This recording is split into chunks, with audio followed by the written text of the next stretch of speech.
Ouvir Bandeirantes acontece.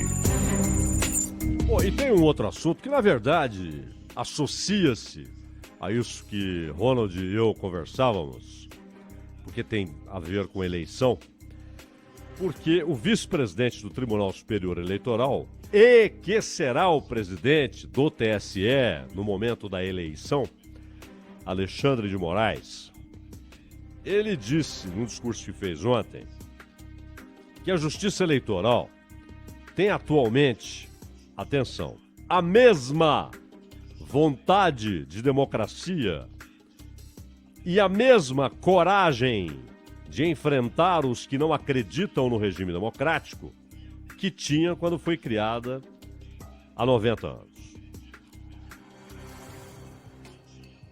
O ministro Alexandre de Moraes, 90 anos, ou seja, 1932.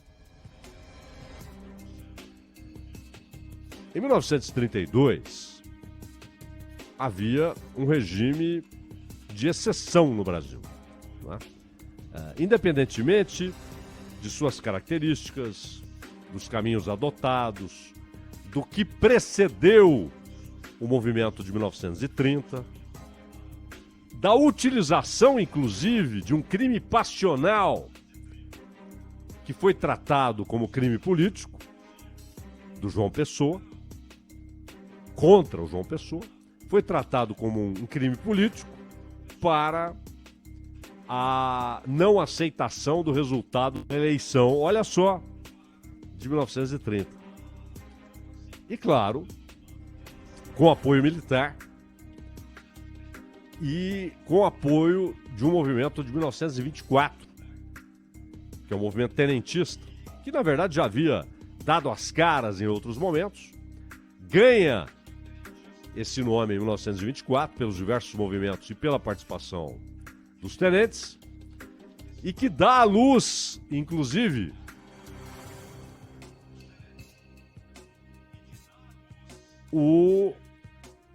a coluna Prestes. Dá à luz a coluna Prestes. E o Prestes, na época, não era comunista, não era isso. Ele era um militar, como muitos militares, insatisfeitos, né, com a situação do país, com a situação do Exército, com a situação da relação dos estados com o poder central, e que entra naquele movimento de insurreição com a resposta de quem tinha mais armas, mais poder militar, o regime. Ele então sai na chamada coluna, ele sai vagando pelo país, conseguindo escapar dos cercos militares. Aliás, o governo chega a contactar Lampião para ver se o Lampião conseguia, ali quando a coluna passa pelo Nordeste, se conseguia derrotar militarmente a coluna, que sempre escapou dos cercos, depois se dissolve, o Prestes sai do país, etc. E é fora do país que ele vai ter contato com marxistas, leninistas, que começam a doutriná-lo, etc. Mas a maior parte do movimento tenentista não seguiu esse caminho do Prestes e apoiou chamam, historicamente, nos livros de Revolução de 30, outros preferem golpe de 30, que não é uma revolução popular, etc. Havia uma insatisfação com o governo, havia uma crise em boa parte do mundo. É bom lembrar que em 29 houve o craque da Bolsa de Nova York, com efeitos na economia brasileira. A economia sempre tem um papel nesses acontecimentos. O resultado da eleição não é aceito. A morte de João Pessoa, crime passional. E no momento em que a circulação de notícias era muito lenta, né? Às vezes você sabia de um acontecimento relevante, mas ia saber 2 semanas depois, 3 semanas depois, 1 mês depois, 1 ano depois, dependendo do lugar onde você estava no Brasil. E muita gente, em 1915, não sabia que a monarquia havia sido derrubada. O que aconteceu em 1889. Né? Mas ainda em 30, havia uma circulação parca de notícias e tal. E então o aparelho de rádio ainda era algo restrito a algumas cidades, algumas pessoas. Não havia televisão. Os jornais, obviamente, lidos por um círculo pequeno de pessoas, né? Analfabetismo muito alto no Brasil. Então, o que circulou é que mataram João Pessoa num crime político. E isso foi muito bem utilizado para que o Getúlio chegasse ao poder no Rio de Janeiro. Mas havia também apoio popular, não há dúvida. Havia apoio popular ao movimento de Getúlio. 2 anos depois, é criado, não era o Tribunal Superior Eleitoral, era a Justiça Eleitoral que foi criada. E em 34, na Constituição Getulista de 34, é incorporado ao texto constitucional aquele artigo estabelecendo, reconhecendo e dando proteção constitucional à existência da Justiça Eleitoral. Mas em 32, quando foi estabelecida a Justiça Eleitoral, você tinha um regime de exceção. Tanto que, senhor Alexandre de Moraes, o senhor sabe disso, claro, óbvio, naquele ano, São Paulo pega em armas. A Revolução Constitucionalista. O nome que é dado ao movimento em São Paulo já demonstra que havia, no Rio de Janeiro, no poder central, na capital federal de então, um regime de exceção. Por isso, um movimento constitucionalista. Não eram apenas reivindicações econômicas por mais autonomia, por mais participação de São Paulo, como alguns tentaram, ao longo do tempo, dar a entender. Tentaram dar a entender. Havia ali uma reivindicação democrática. Também. E em 34, grande parte do que São Paulo reivindicara, apesar da derrota militar de São Paulo, em 34, muitas coisas são incorporadas. E aí há também a incorporação do que nasceu em 32, no regime de exceção. Mas em 34, a Constituição não encerra o regime de exceção. Tanto que em 35 e 36,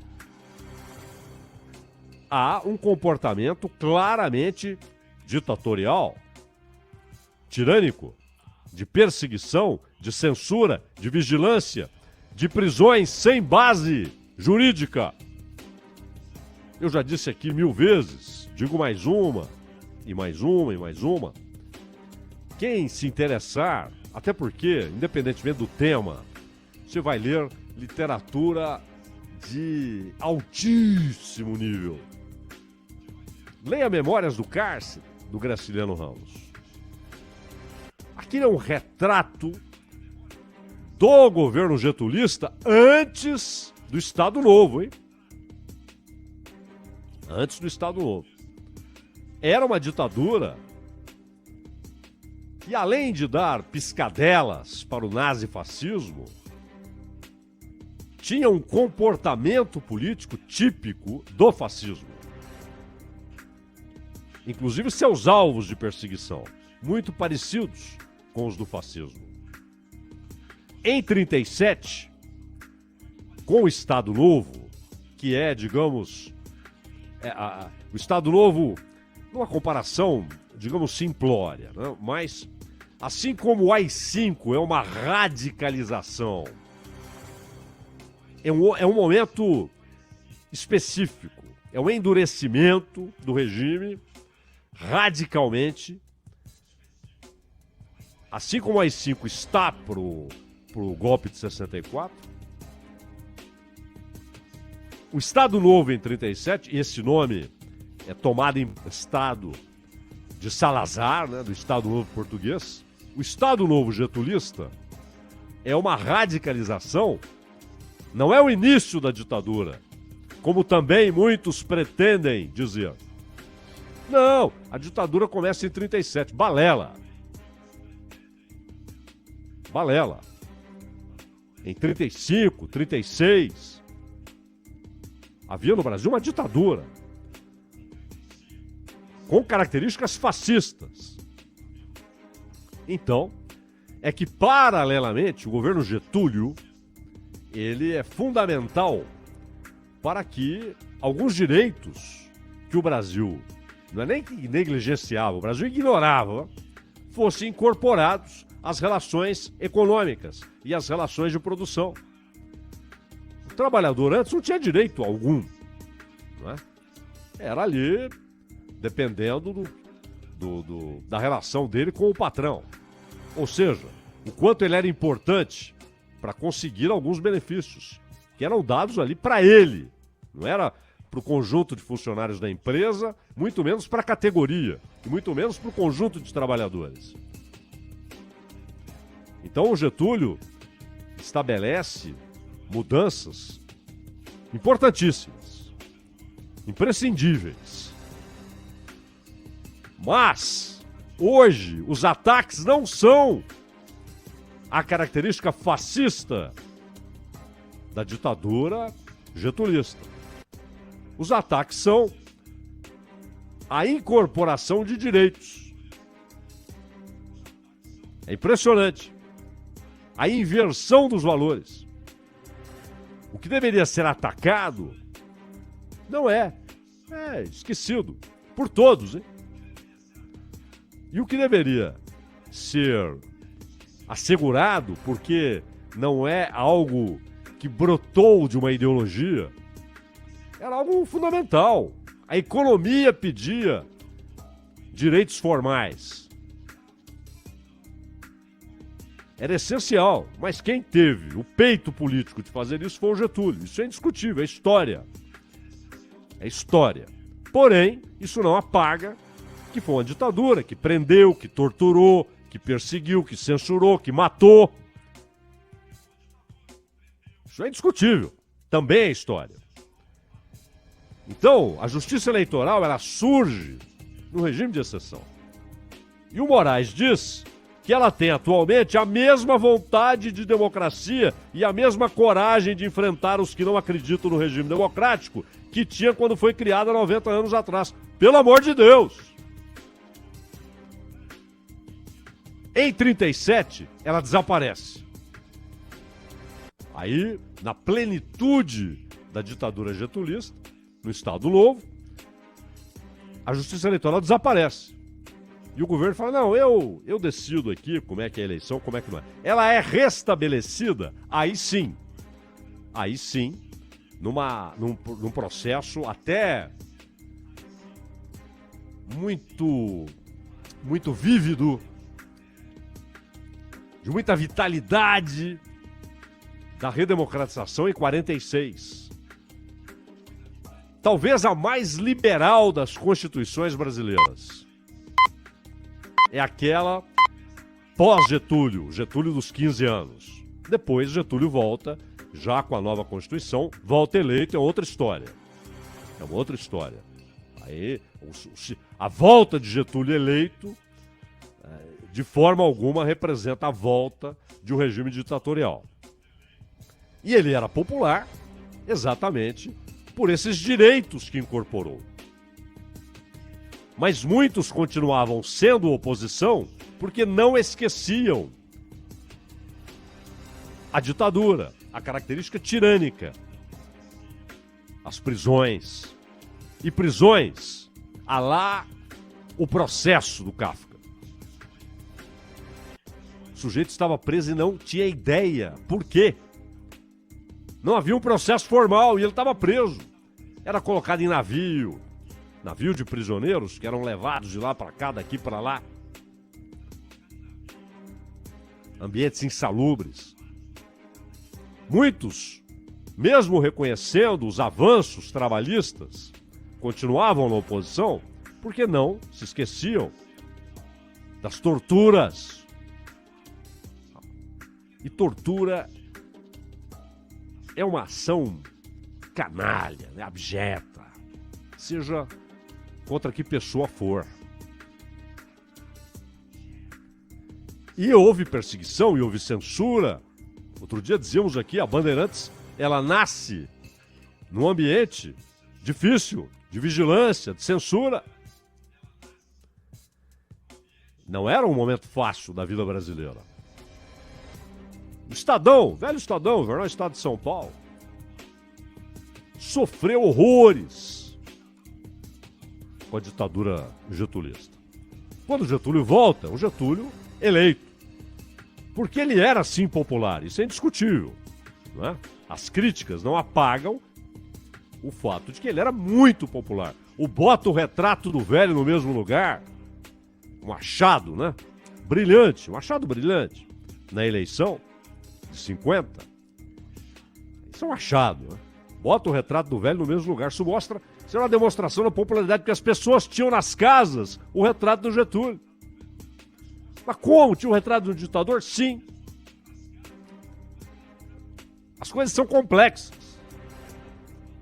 São muito complexas. Porque houve um avanço tremendo nas garantias trabalhistas e também no fortalecimento econômico do Brasil. O Brasil, que era quase absolutamente rural.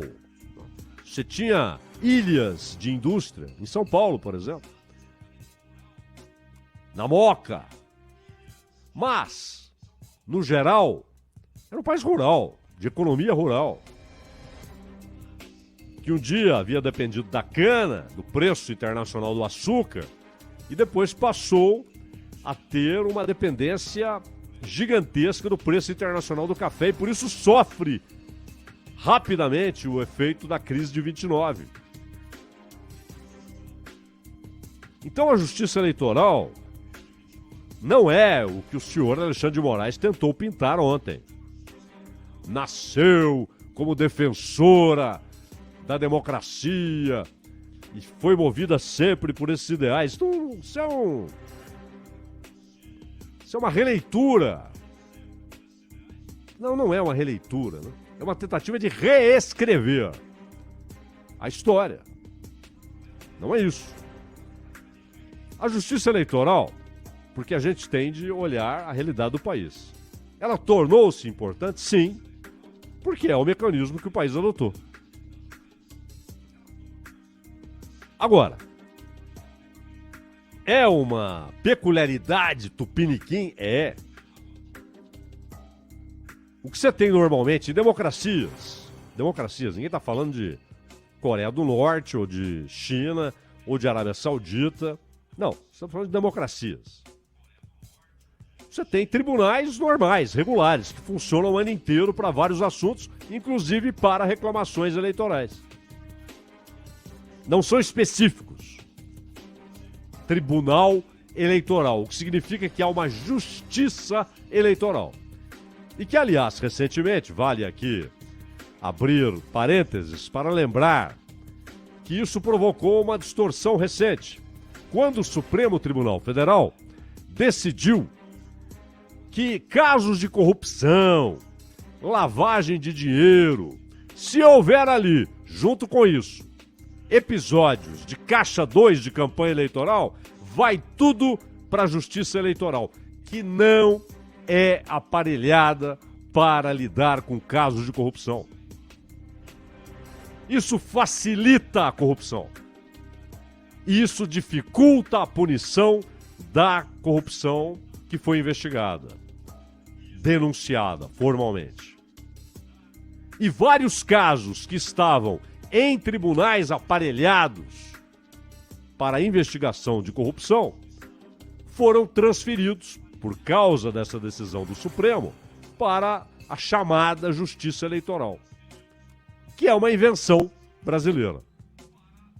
A maneira como ela se dá, não é que seja o único país com uma justiça específica. Em 88, a Constituição reconhece a Justiça Eleitoral, dá a ela, de novo, como havia acontecido em 46, dá a ela base constitucional e como havia acontecido em 34. Em 46 é preciso refazer porque em 37 foi desfeito. Porque a Constituição é suspensa.